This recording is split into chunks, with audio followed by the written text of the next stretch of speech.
प्रिय भक्तों, जब मन काम में नहीं लगता, जब आलस्य हावी होता है, जब आत्मविश्वास डगमगाने लगता है, तब याद रखना, मैं महादेव तुम्हारे भीतर ही विराजमान हूं। संसार की सबसे बड़ी शक्ति तुम्हारे बाहर नहीं है, वह तुम्हारे अंदर है। वही शक्ति तप बनकर, वही शक्ति कर्म बनकर प्रकट होती है। प्रिय भक्तों, तपस्या का अर्थ सिर्फ हिमालय पर बैठना नहीं है। असली तपस्या है अपने लक्ष्य की ओर, कठिनाइयों के बीच भी आगे बढ़ना।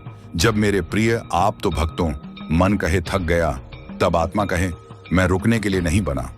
सोचो, यदि मैं हिमालय पर बैठकर संसार की रक्षा के लिए तप न करता, तो क्या आज धर्म और सत्य की धारा बह पाती? यदि नीलकंठ बनकर विष न पीता, तो क्या ब्रह्मांड संतुलित रह पाता? हे साधक, तुम्हारे जीवन का हर कठिन क्षण वही विषपान है, और जब तुम धैर्य से उसे सह लेते हो, तभी तुम्हारा अमृत जन्म लेता है। काम में मन नहीं लगना एक भ्रम है। मन हमेशा भटकना चाहता है, लेकिन जिसने अपने मन को साध लिया, वह संसार को साध लेता है।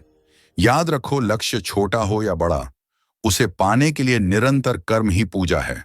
आलस्य सबसे बड़ा शत्रु है। जो आज आलस्य को जीत लेता है, वही कल अपना भाग्य खुद लिखता है। तुम सोचते हो मैं अकेला क्या करूं, लेकिन सत्य यह है, जो अकेला अपने कर्म से दुनिया बदलने उठता है, वही इतिहास रचता है।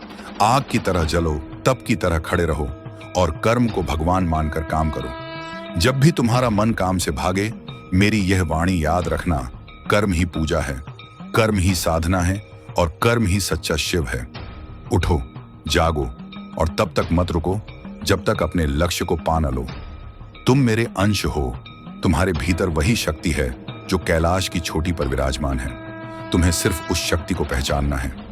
मेरे प्रिय भक्त, अगर तुम मुझे अपना इस महादेव के भक्त हो, तो इस चैनल को सब्सक्राइब करके लाइक जरूर कर देना, और एक प्यारा सा कमेंट जरूर करना।